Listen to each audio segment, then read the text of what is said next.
مدنی مذاکرہ ہے شریعت کا خزینہ، اخلاق کا تہذیب کا طریقت کا خزینہ۔ مدنی مذاکرہ ہے، مدنی مذاکرہ، مدنی مذاکرہ ہے، مدنی مذاکرہ، مدنی مذاکرہ۔ الحمد للہ رب العالمین والصلاة والسلام على سید المرسلین، اما بعد فاعوذ باللہ من الشیطان الرجیم، بسم اللہ الرحمن الرحیم۔ الصلاة والسلام علیک یا رسول اللہ وعلى آلك وأصحابك يا حبيب الله، الصلاة والسلام عليك يا نبي الله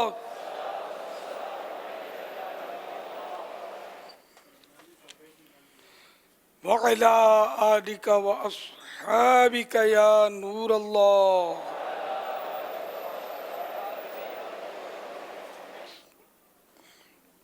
فرمان مصطفیٰ صلی اللہ تعالی علیہ وآلہ وسلم، جس نے مجھ پر روز جمعہ 200 بار درود پاک پڑھا اس کے 200 سال کے گناہ معاف ہوں گے۔ صلو علی الحبیب صلی اللہ تعالی علی محمد۔ ماہ رمضان المبارک کا آج 28واں روزہ ہے۔ نماز عصر کے بعد عاشقان رمضان کثیر معتکفین عالمی مدنی مرکز فیضان مدینہ میں جمع ہیں۔ مدنی مذاکرے کا سلسلہ ہے۔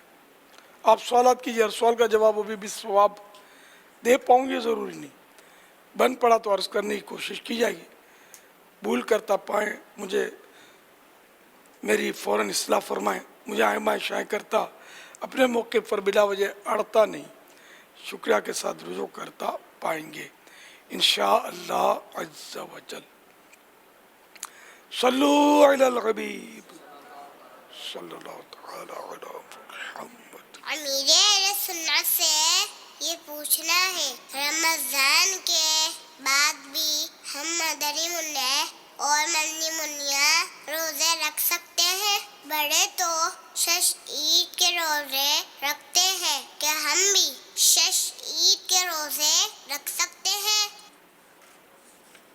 سبحان اللہ۔ شش عید کے روزے جو ہیں یہ شوال المکرم میں، رمضان المبارک کے بعد جو مہینہ ہوتا ہے اس کا نام ہے شوال۔ شوال المکرم میں 6 روزے رکھے جاتے ہیں، اس کو شش عید کے روزے کہتے ہیں۔ یہ نفل ہیں، نہ رکھیں تو کوئی گناہ نہیں، مگر رکھنا بڑا ثواب ہے۔ اس کی فضیلتوں کا یعنی کہ نچوڑ اور خلاصہ یہ ہے کہ جو رمضان شریف کے پورے روزے رکھتا ہے اور شوال المکرم کے 6 روزے رکھتا ہے تو گویا اس نے پورے سال کے روزے رکھے۔ ایک دوسرا یہ کہ وہ گناہوں سے ایسا پاک ہو جاتا ہے جیسا کہ اس کی ماں نے ابھی اس کو جنا۔ تو یوں اس کے فضائل ایسے ہیں کہ اس کو رکھ ہی لینا چاہیے۔ اچھا، یہ ضروری نہیں، عوام میں یہ مشہور ہے کہ عید کے دوسرے دن روزہ رکھنا ضروری ہے، تو ایسا نہیں ہے، بلکہ پورے مہینے میں جب چاہیں 6 روزے رکھ لیں۔ لگاتار کنٹینیو رکھنا بھی ضروری نہیں ہے، ایک دن چھوڑ کر ایک دن رکھ لیں، 2 دن چھوڑ کر ایک دن رکھ لیں، 6 روزے پورے مہینے میں رکھ لیں تو انشاءاللہ فضائل حاصل ہوں گے۔ واللہ تعالی اعلم ورسولہ اعلم عز و جل، وصلی اللہ تعالی علیہ وآلہ وسلم۔ مدنی منع اور مدنی منیا بھی اگر شش عید کے 6 روزے رکھ سکتے ہیں، طاقت ہے ان میں اور یہ رکھ لیتے ہیں، ماں باپ کا بھی تعاون رہتا ہے تو اچھا ہے، رکھنا چاہیے، ان کو بھی ثواب ملے گا، ان کی نیکیاں مقبول ہیں۔ مدنی منع اور مدنی منیوں کی جو نابالغ ہیں. صلو علی الحبیب صلی اللہ تعالی علی محمد. دنیا میں کئی طرح کے لوگ آئے، اچھے بھی برے بھی. اللہ عز و جل نے اپنے نبیوں کو بھیجا اور آخر میں ہمارے پیارے آقا صلی اللہ تعالی علیہ وآلہ وسلم کو بھیجا. مدینے ہم جاتے ہیں. اللہ عز و جل ہمیں آپ کے ساتھ چل مدینہ کی سعادت دے. اللہ عز و جل نے اپنے بندوں میں اپنے پیارے اولیاء پیدا فرمائے، جیسے امام اعظم، غوث اعظم، داتا علی حجویری، حضور غریب نواز. پیارے مرشد، مزارات پر حاضری کا طریقہ بتا دیجیے.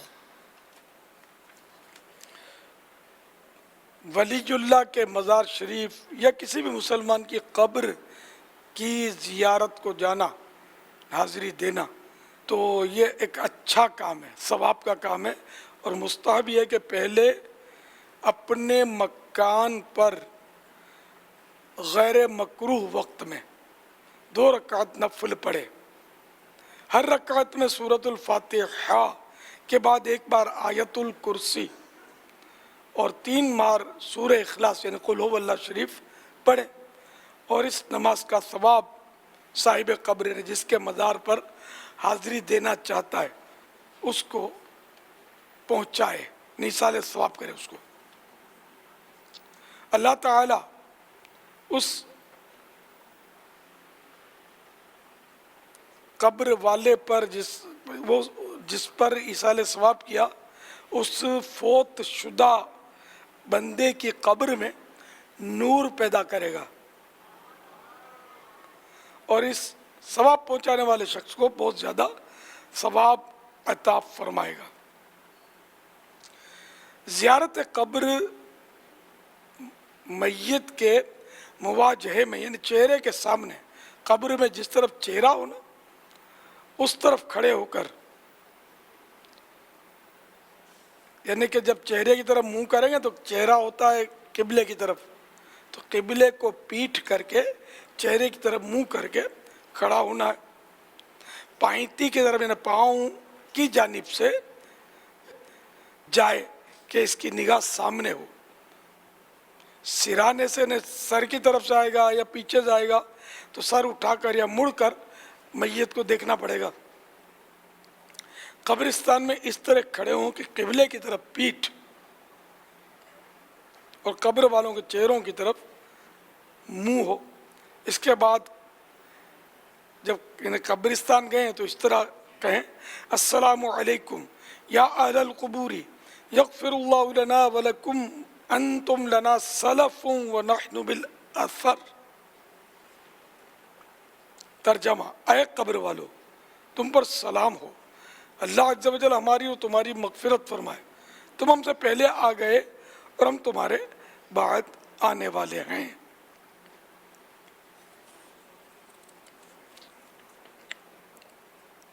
یہاں ایک مدنی پھول عرض کر دوں کہ بعض اوقات وسوسہ آتا ہے کہ جو فوت ہو گیا اس کو یا نہیں بول سکتے. تو دیکھو یہ حدیث شریف کی دعا ہے.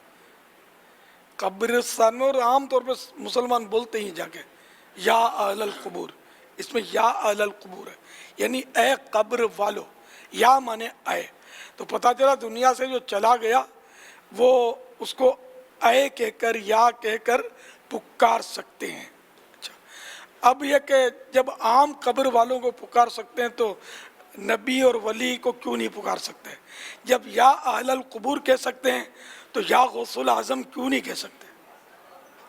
جب یا اہل القبور کہہ سکتے ہیں تو یا خواجہ غریب نواز کیوں نہیں کہہ سکتے؟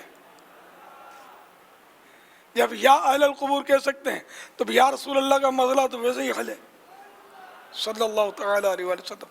تو شیطان کے وسوسوں کی طرف نہ جائیں. جو وسوسے ڈالے نا اسے بات بھی نہیں کرے اس ٹاپک پر کہ ہم جو کرتے ہیں وہ صحیح ہے الحمدللہ. عاشقان رسول علماء جو کہتے ہیں وہی صحیح ہے. یا رسول اللہ کہنے والے علماء جو فرماتے ہیں وہ ہماری سمجھ میں آتا ہے. بحث نہ کریں. بحث کریں گے تو شیطان مزید آپ کو وسوسے ڈال سکتا ہے. ہر ایک کے پاس اتنا علم نہیں ہوتا. تو جب قبر والوں کو یا کہہ سکتے ہیں، اچھا پھر یہ کہ کتنے فاصلے سے کہیں، مدینہ شریف تو دور ہے، بغداد بھی دور ہے، تو فاصلے کی کیا قید؟ تو یہ کون سی حدیث میں فاصلے کی قید ہے کہ قبرستان بھائی اتنی قبریں ہوں تو یا کہہ سکتے ہیں، اتنی ہوں تو نہیں کہہ سکتے؟ یہ کہاں ہے؟ قبرستان تو بڑا ہوتا ہے، اور بعض قبرستان تو میلوں میل پھیلے ہوتے ہیں۔ یہ باب المدینہ کا قبرستان میوا شاہ کتنے میل پر پھیلا ہوا ہے۔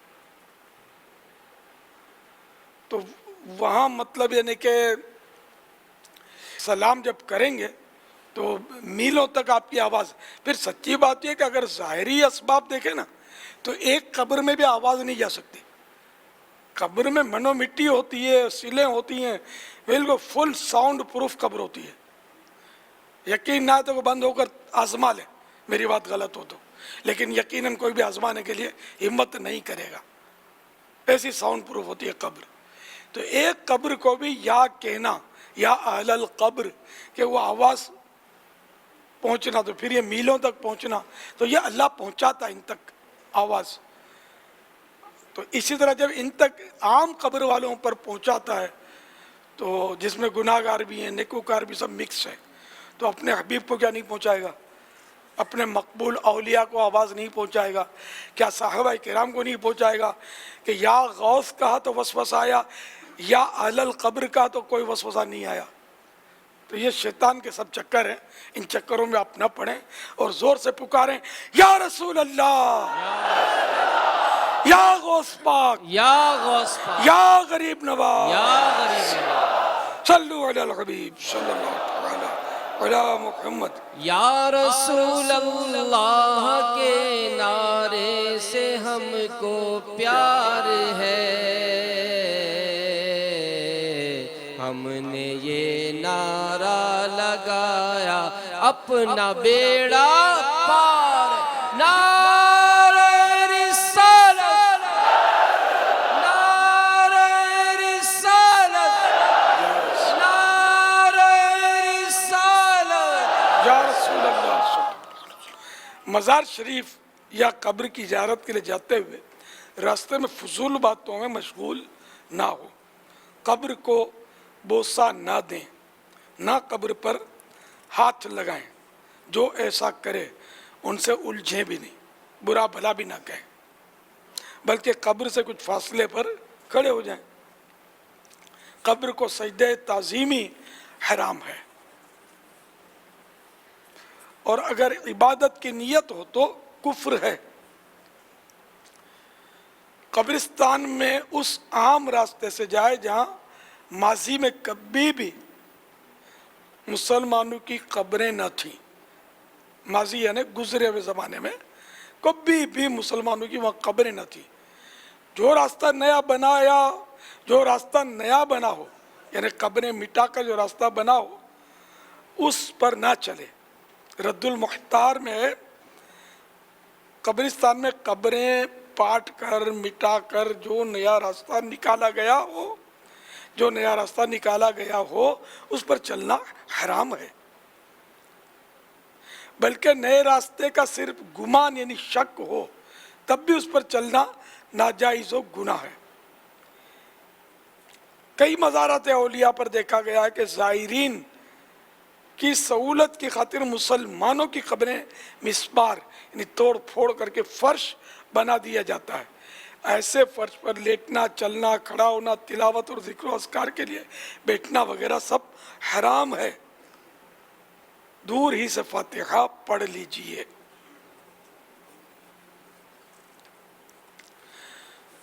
قبر کے اوپر اگربتی نہ جلائی جائے، اس میں سوء ادب یعنی بے ادبی اور بد فعلی ہے۔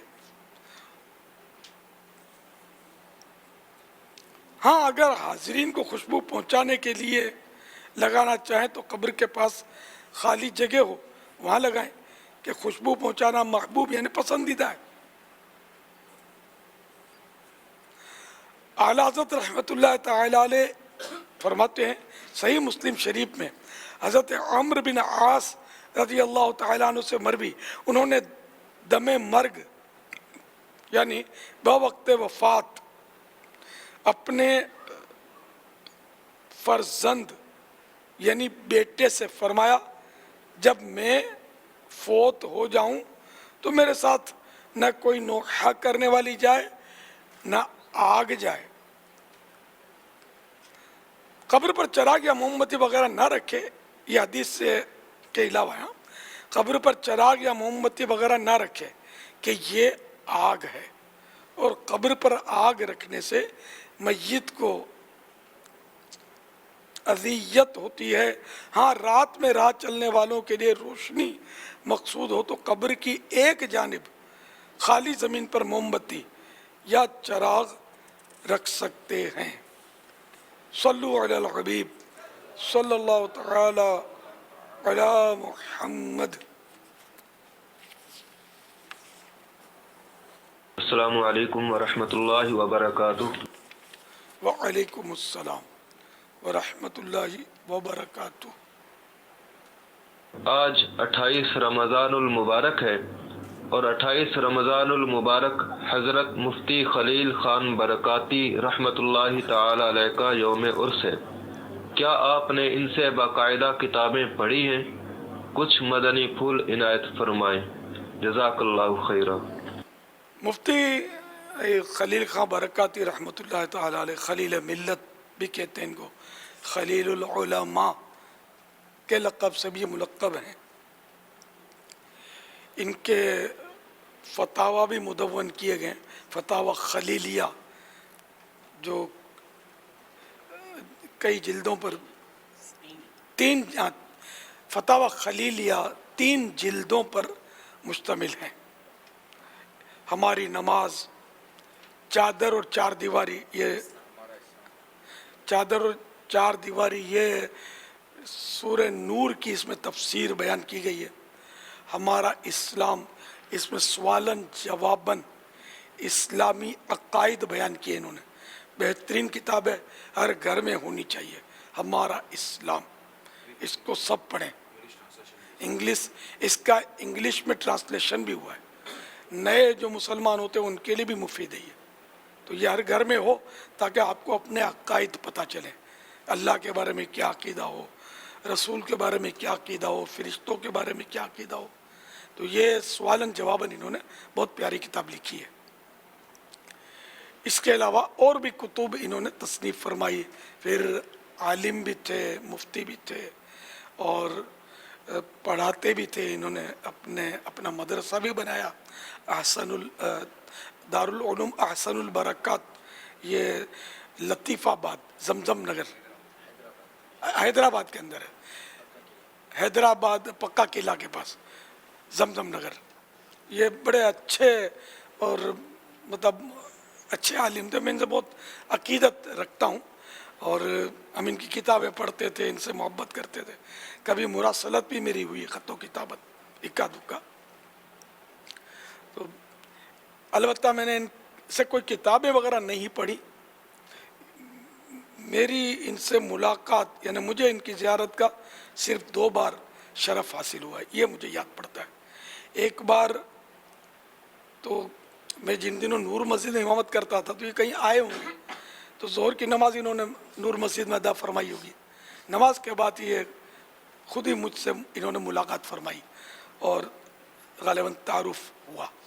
پھر ہم مل کے بیٹھے تھے، میں ان کی خدمت میں بیٹھا تھا، کچھ سوالات بھی میری عادت تھی مسائل یا کچھ پوچھتا علماء سے، تو یوں کچھ گفتگو ہوئی تھی۔ ایک تو یہ واقعہ ہوا۔ ایک واقعہ ہم دعوت اسلامی سے پہلے کی باتیں ہیں، ایک واقعہ یہ ہوا تھا کہ ہم اعلیٰ حضرت رحمۃ اللہ تعالی علیہ کا عرس کرتے تھے، جلسہ کرتے تھے، ایک انجمن بنائی ہوئی تھی، مرکزی انجمن اشاعت الاسلام، دعوت اسلامی سے پہلے۔ تو اس جلسے میں حضرت تشریف لائے تھے اور بیان فرمایا تھا۔ اعلیٰ حضرت کے شیدائی تھے، پکے عاشق اور پکے تھے برکاتی، اور برکاتی ہونا یہ بہت اچھی بات ہے کہ اس تو اعلیٰ حضرت رحمۃ اللہ تعالی علیہ کا پیر خانہ۔ تو ہم لوگ قادری رضوی بھی ہیں، برکاتی بھی ہیں، میں بھی برکاتی ہوں، جو عطاری ہیں وہ بھی ان مانو کر برکاتی بھی ہیں، کیونکہ اعلیٰ حضرت کا پیر خانہ برکاتی ہے۔ ماررہ مطہرہ سے یہ منسوب تھے، وہاں کی خلافت اجازت اور مطلب بہت ہی اچھے عالم تھے، باعمل عالم تھے اور سلجھی ہوئی شخصیت کے مالک تھے الحمدللہ۔ اللہ تعالیٰ ان کو غریق رحمت فرمائے۔ ان کا مزار شریف جو ہے یہ حضرت سیدنا شاہ سخی سلطان عبد الوہاب جیلانی قدس سرہ نورانی، یہ بھی پکا قلعہ میں ہی ہے مزار، زمزم نگر حیدرآباد پکا قلعہ، وہاں ان کا مزار شریف ہے، بارہا میں نے وہاں حاضری دی ہے رحمت اللہ تعالی علیہ۔ اللہ تعالیٰ ان پر رحمت فرمائے اور ان کے صدقے ہماری بے حساب مغفرت کرے۔ بہرحال میں ان کا وہ جو پروپر شاگرد جس کو بولتے ہیں نا کہ ان سے کتابیں پڑھی ہوں، کوئی تعلیم حاصل کی ہو، تو ایسا کچھ بھی نہیں ہے۔ کاش میں ان کا شاگرد ہوتا، لیکن میں اس کے لائق ہی نہیں تھا جو میں ان کا شاگرد بنتا۔ واللہ تعالی اعلم ورسولہ اعلم عز وجل وصلی اللہ تعالی علیہ وآلہ وسلم۔ صلو علی الحبیب صلی اللہ تعالی صلی اللہ تعالی علی محمد۔ قربانی، حج کی قربانی کیا اپنے ملک ہی میں کر سکتے ہیں؟ حج کی قربانی جو تمتع اور قران والے کرتے ہیں، حج کی قربانی، حج کے شکرانی قربانی، یہ اس کے لیے حرم کی حدود شرط ہے، حرم کے باہر کرے گا تو دم ہوگا، تو اس لیے وہ حدود حرم میں کی جائے گی۔ آج کل مینا میں سنت ہے، لیکن حدود حرم میں کہیں بھی کرے تو ہو جائے گی۔ تو مینا کی سنت تو اب ادا نہیں ہو پاتی، جو سلوٹر ہاؤس وہاں بنا ہوا ہے وہ مزدلفہ میں ہے، لیکن وہ دم وغیرہ واجب نہیں ہوتا، اس سے وہاں قربانی ہو جائے گی، صحیح ہو جائے گی۔ واللہ تعالی اعلم ورسولہ اعلم عز وجل وصلی اللہ تعالی علیہ وآلہ وسلم۔ صلو علی الحبیب صلی اللہ تعالی علی محمد۔ آج کل مساجد میں کرسیوں پر نماز بکثرت دیکھی جاتی ہے، تقریباً مساجد میں ایسا لگتا ہے کہ کرسیوں پر نماز اب لوگ پڑھ رہے ہیں، تو اس کے متعلق کچھ چند مدنی پھول عطا فرمائے کہ جو کرسی پر نماز پڑھتے ہیں انہیں چند احتیاطیں ارشاد فرما دے کہ کیا کیا کرنی چاہیے۔ کرسی پر نماز کے احکام، یہ رسالہ مکتبۃ المدینہ نے شائع کیا ہے اور بڑا علمی رسالہ ہے، اس کو ضرور حاصل کرنا چاہیے۔ جو کرسی پر پڑھتے ہیں وہ بھی اس کو پڑھیں، اس رسالے کو، جو کرسی پر نماز نہیں پڑھتے وہ بھی پڑھیں، کہ کبھی ایسا تھکن ہو، آپ بولو یار یہ کرسی رکھی ہوئی ہے نرم نرم، چلو یار بیٹھ جاتے ہیں، مجبوری ہے، تھک گیا ہوں، تو یہ اس طرح وہ تھکن اور مجبوریاں یہ اپنی خود ساختہ جو چھوٹی چھوٹی مجبوریاں ہوتی ہیں، تو اس میں کرسی پر نماز جائز نہیں ہوتی۔ فرض نماز، وتر، اور یعنی فرض، وتر، سنت فجر اور ہر واجب نماز، ان کے لیے قیام شرط ہے، اور کرسی پر نماز پڑھیں گے تو قیام کی شرط فوت ہو جائے گی، تو اس لیے ایسی نمازیں جن کا نام لیا وہ ہوں گی ہی نہیں۔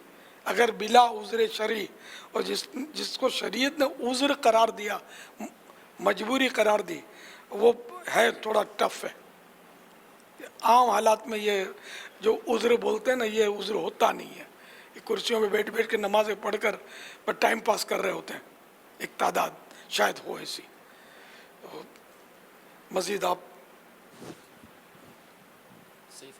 میں نے عرض تو صحیح کیا، لیکن تو پھر یہ رسالہ اس میں بہت مدنی پھول ہے، مطلب یہ کس کو کافی سمجھے جو میں نے کہا کہ یہ باتیں بیٹھ جاتے ہیں نا کرسیوں پر، وہ نہ بیٹھا کریں۔ اس کا بہتر باپا ایک میں مدنی پھول عرض کروں کہ جو بھی کرسی پر نماز پڑھنے کے لیے سمجھتے ہیں کہ مجھے کرسی پر نماز پڑھنی چاہیے، اسے چاہیے کہ پہلے اس کو یہ رسالہ پڑھنا چاہیے، اس کے بعد کرسی پر ہاتھ رکھے۔